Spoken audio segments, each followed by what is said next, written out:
Today, Mexican ringleader arrest in Washington ICE raid. Corrupt federal agents exposed. At 5:19 a.m., federal agents executed one of the most significant cartel takedowns in Pacific Northwest history: the arrest of one man, the exposure of a criminal network that had infiltrated federal law enforcement at the highest levels. 17 federal agents arrested, 143 indictments unsealed, over $800 million in narcotics and laundered money seized across Washington, Oregon, and Northern California. What began as a single ICE raid on a residential compound in Seattle became the unraveling of an operation that had corrupted the very institutions designed to stop it. This is how a Mexican cartel operative became more powerful than the government supposed to contain him, and how that power came from within. The night was still dark when the operation began. Seattle in early March carries a bone-deep cold. Rain fell in sheets across the Puget Sound region. The streets of the Federal Way neighborhood where the target compound sat were empty except for delivery trucks and the occasional passing police car. Visibility down to maybe 30 yards. The rain made the asphalt gleam under streetlights. It was the kind of night where people stayed inside, where nothing seemed possible. It was perfect for what was about to happen. At exactly 5:19 a.m., ICE agents moved. Not just from one direction, from 6. The compound, a sprawling estate on 12 acres of private land near the Washington-Oregon border, was surrounded. Armored vehicles blocked the main gate. SWAT teams in black tactical gear moved through the rain like predators. The primary structure was a 3-story mansion with stone walls, underground basement parking, a guest house, security gates. It looked like the residence of someone very rich. It was the headquarters of someone far more dangerous. The breach came fast. No warning, no negotiation. A battering ram took the front door off its hinges. Flashbangs detonated in coordinated sequence. The sound was massive, disorienting. Agents poured through the entrance, weapons up, moving with the precision of a military unit. The interior of the mansion was chaos for exactly 30 seconds. Then it became a crime scene. They found him in the master bedroom, still in bed, still half asleep when the agents came through the doors. Carlos Miguel Reyes, age 47, born in Guadalajara, Mexico.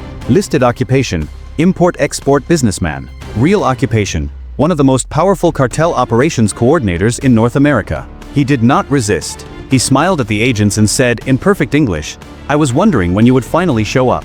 The smile should have been a warning. It should have told them something was wrong, that he had been expecting this, that he had known it was coming. But in the moment, with agents flooding the building and the first seizures being catalogued, no one noticed. By 6:45 a.m., the scope of what agents were finding became apparent. The compound contained 3 separate drug sorting and distribution operations. The basement held enough cocaine to supply the West Coast for 3 months. 62 kilograms of pure heroin in sealed containers. 4 million fentanyl pills vacuum-packed and ready for distribution. Nearly 900 kilograms of methamphetamine in bulk form. The street value was estimated at over $400 million. But the drugs were not what made investigators pause. In the office of the master bedroom, agents discovered something far more significant. Encrypted servers, communication logs, digital financial records, and a list. Names. 117 names. Next to each name was a designation and a payment amount. FBI Special Agent in Charge, DEA Regional Director, Homeland Security Investigations Supervisor, U.S. Border Patrol Chief of Operations, Federal Judges, U.S. Marshals, ICE Sector Chiefs, and one name that appeared with the highest designation of all, Special Agent in Charge David Richardson, head of the entire ICE Field Operations Division for the Pacific Northwest. The list was not theoretical. It was operational. These were not suspects. These were confirmed assets. Each one of them had been paid. Each one of them had a file. Each one had documented activities that showed exactly how they had betrayed their oath. The realization hit like a physical blow. The operation that was supposed to take down a cartel member had instead uncovered something far darker. It had exposed that the cartel was not being run from Mexico. It was being run from inside the federal government. Carlos Miguel Reyes was not the ringleader. He was the liaison, the bridge between the cartels and the corrupted agents who protected them. By 7:30 a.m., the initial ICE raid had been suspended. Federal agents were pulling back. The compound was being secured, not by ICE, but by agents from the FBI's Internal Affairs Division and the Justice Department's Office of Inspector General. They were the only ones trusted to process the evidence, because everyone else might be compromised. The evidence was transported under armed guard to a secure facility in Portland, Oregon, a federal building that had been evacuated of all personnel except for those who had been vetted personally by the Attorney General's office. The servers were handed directly to cybersecurity specialists who worked for the Department of Justice, not for any field office or regional command. The documents were photographed, cataloged, and stored in a vault that required biometric scanning and multiple levels of authorization to access.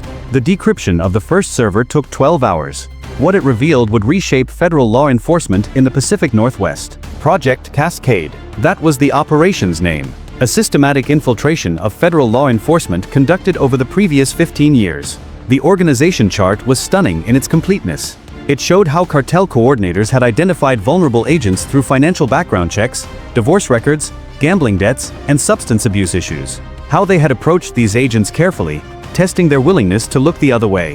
How initial payments were small, $5,000 here, $10,000 there. How those payments grew as the agent became complicit. How each agent was assigned specific responsibilities that made them invaluable to the cartel. And how all of it was coordinated from a single point. Carlos Miguel Reyes. The financial records showed that cartel money had been distributed to 117 federal law enforcement officers across Washington, Oregon, and Northern California over the past 15 years. The total amount exceeded $480 million. This was not petty corruption. This was systematic installation of cartel infrastructure inside the federal system. The communications logs were even more damning. Agents could read the actual messages between Reyes and the federal officers he controlled. Instructions. Warnings about incoming raids. Confirmation of payment receipt. Assignments for specific operations. One message, sent from a phone belonging to IC Sector Chief Patricia Holloway to Reyes, read simply, 3 shipments cleared through the northern checkpoint Tuesday. $2 million in proceeds deposited to the account. Next convoy Friday, same route. Another message from DEA Regional Director Marcus Thornton stated, federal investigation into the Sacramento distribution hub has been closed per your request. Files archived. No further action to be taken. Payment confirmation received. These were not casual conversations between friends. These were operational directives. These were command relationships. These were the normal communications of a shadow law enforcement apparatus that answered to the cartel instead of the Constitution. By 9 p.m. on next day, the decision had been made at the highest levels of the Justice Department. All 117 officers were to be arrested simultaneously. It would happen at dawn. All across the region, federal agents not on the corruption list would be mobilized to arrest their own colleagues. It would be the largest mass arrest of federal law enforcement officers in American history. The order went out at midnight. Federal agents who had been vetted personally by the Attorney General were briefed. They were given the names, the evidence, the instructions. They were told that their colleagues had betrayed everything the badge stood for, that they would be required to arrest them, that some of these arrests would involve people they had worked with for years, people they had trusted, people they had called friends. At 4:45 a.m., the simultaneous arrests began. In Seattle, IC Sector Chief Patricia Holloway was arrested at her residence. In her email folder, agents found confirmation of 237 separate criminal transactions. In Portland, DEA Regional Director Marcus Thornton was arrested at his office. Security footage showed him arriving at 4:30 a.m., apparently trying to access files before the arrest teams could seal the building. In Spokane, FBI Special Agent in charge Robert Castellano was arrested while attempting to board a flight to Mexico. In his possession, agents found over $300,000 in cash and a passport under an assumed name. By noon on, all 117 federal officers had been arrested. They were being held in separate facilities to prevent communication. Each one was being confronted with evidence of their own corruption. Each one was being given a choice: cooperate and potentially receive a reduced sentence, refuse and face charges that carried potential life sentences.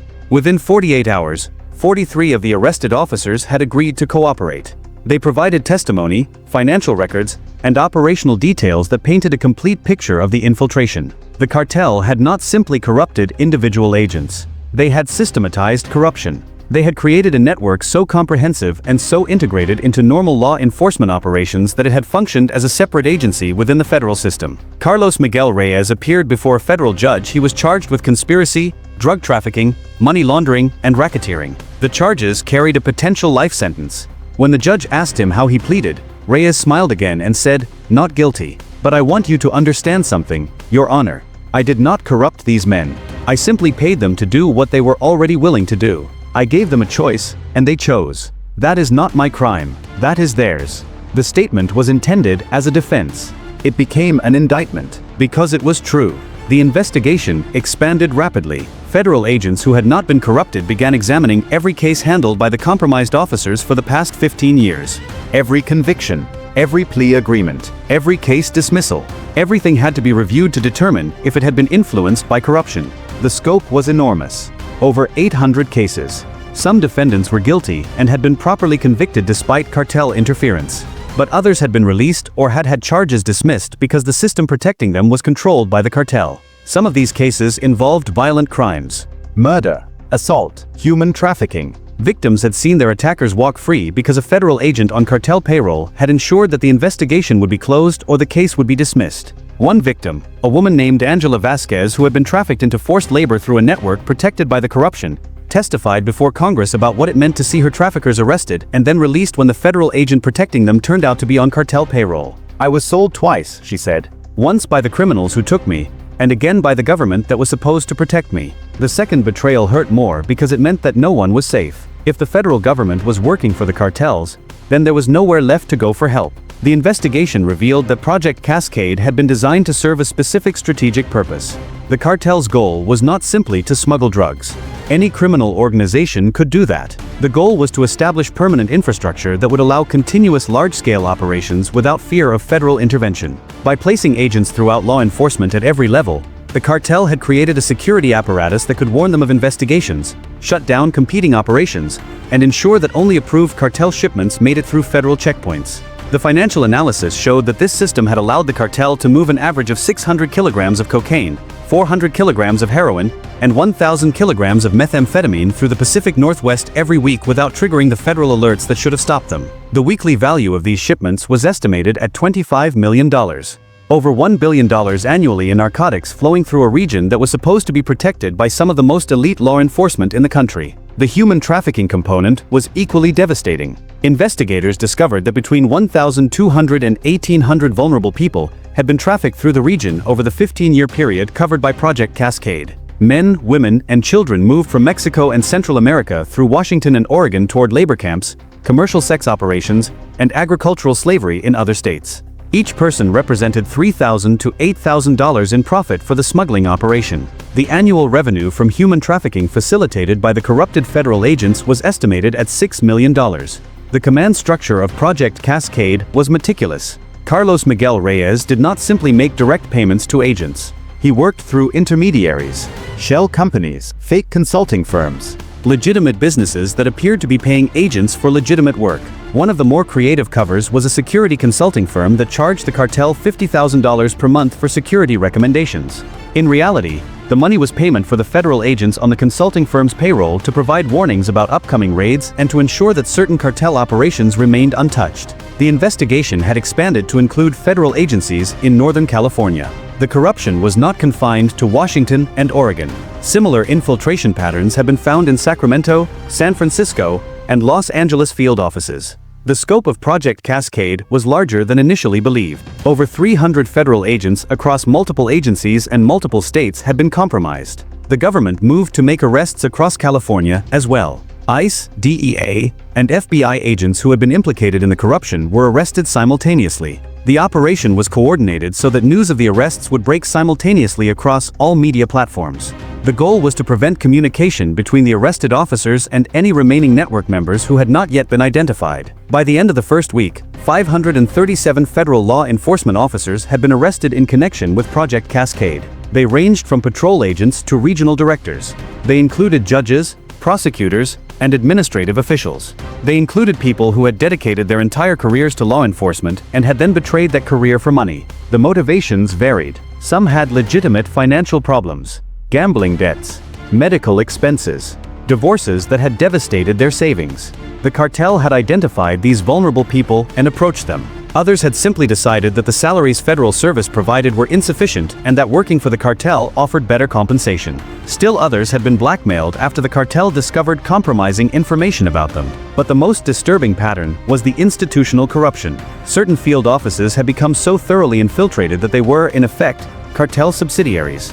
The Seattle IC office had been so compromised that nearly 70% of the agents in the office had been on cartel payroll or otherwise corrupted. The Portland DEA office had similar levels of infiltration. In some locations, the senior leadership was entirely corrupted, which meant that the entire office's operations were effectively directed by the cartel. Honest agents in these offices described a nightmare of slowly realizing that their own command structure was working against them. One FBI agent, Special Agent James Patterson, gave testimony to a federal task force about what it was like to work in a corrupted office.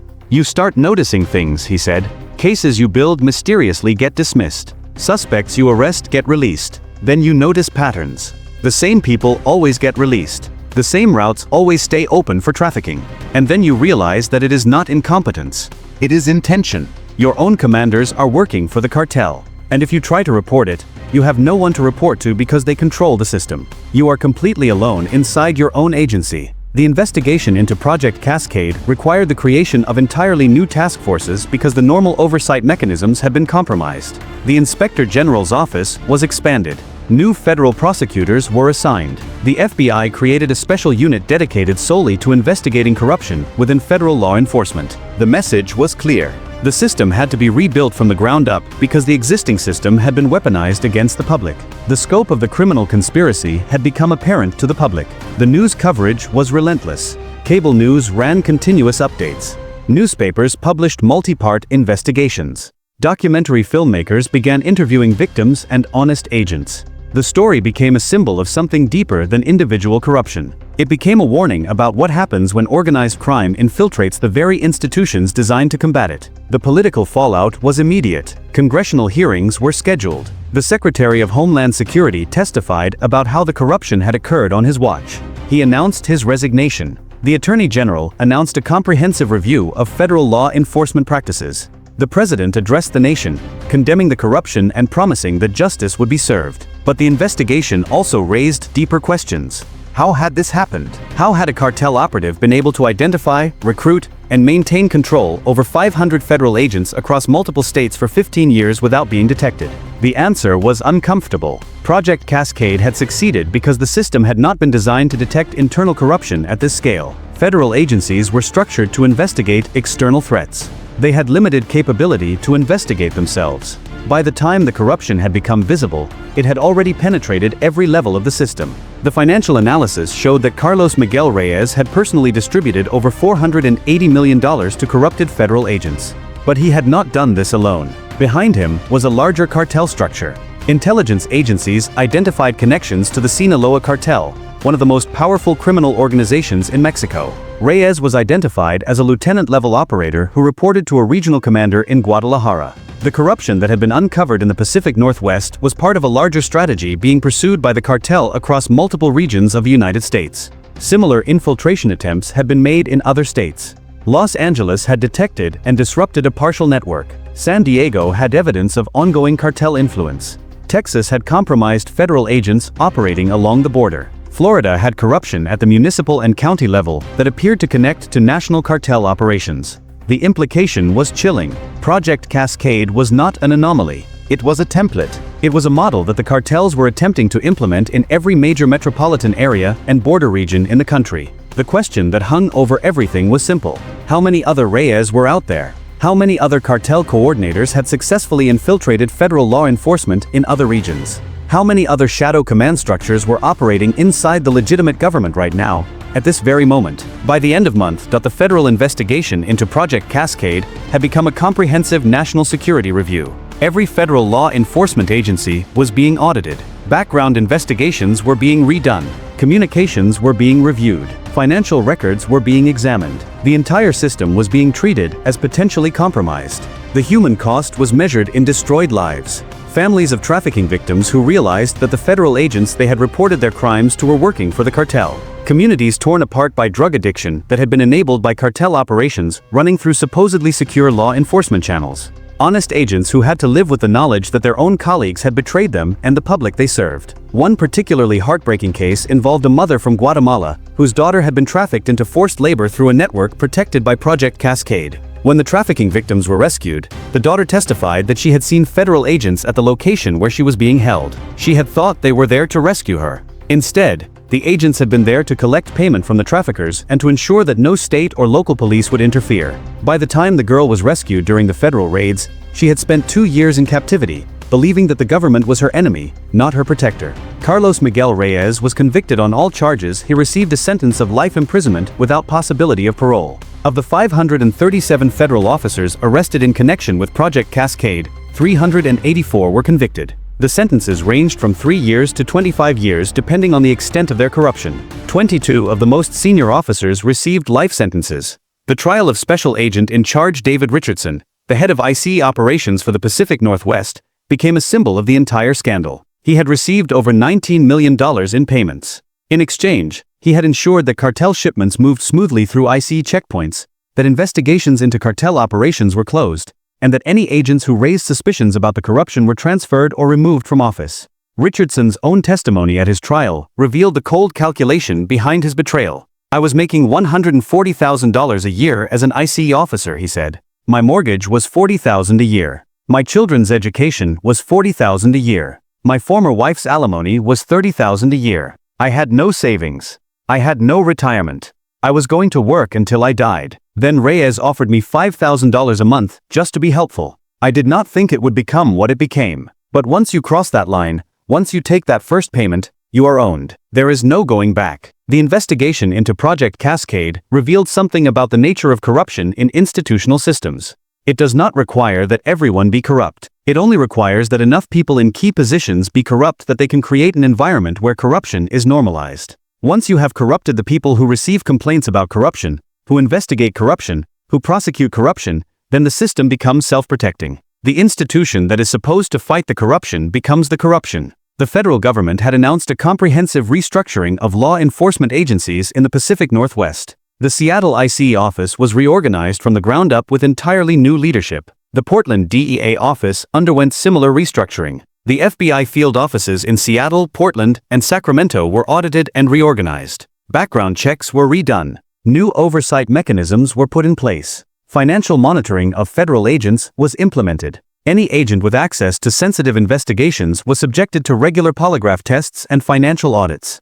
The cost of the restructuring ran into hundreds of millions of dollars. But more significant than the financial cost was the cost to public trust. People had to live with the knowledge that their federal government had been infiltrated by the very organization they were supposed to be fighting. That knowledge did not go away. The broader implications extended beyond law enforcement. If cartels could infiltrate federal law enforcement, what about other federal agencies? What about the border itself? What about the ports and shipping infrastructure? What about customs and immigration? The security of the entire system had to be questioned. And the answer was uncomfortable. Nowhere was safe from infiltration if you had enough money and patience. In the final analysis, Project Cascade succeeded not because the cartel was smarter than the government. It succeeded because it understood something about human nature that the government system had failed to account for. Power, money, and opportunity combined together can overcome loyalty and duty. The cartel did not need violence. It only needed patience and cash. It found people who were vulnerable, approached them carefully,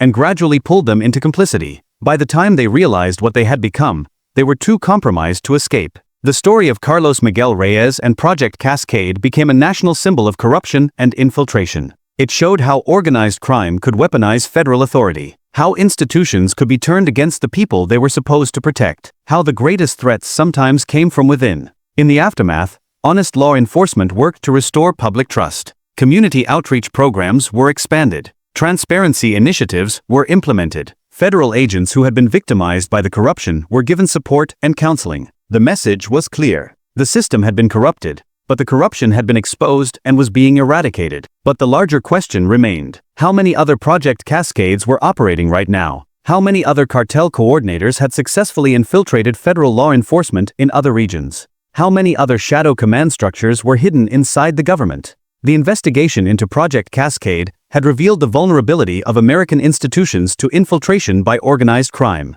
And in revealing that vulnerability, it had forced a reckoning about the nature of power, corruption, and the fragility of democratic systems. Power does not always announce itself through violence. Sometimes it whispers. Sometimes it only requires a payment and an opportunity. Sometimes the greatest danger comes from people we trust to protect us. If you are watching this, share this story. Comment. Demand accountability from your law enforcement. Demand transparency in government. The corruption that was uncovered in Washington and Oregon was significant, but it may only be the tip of a much larger problem. This is a work of fictional dramatization created for storytelling and entertainment purposes.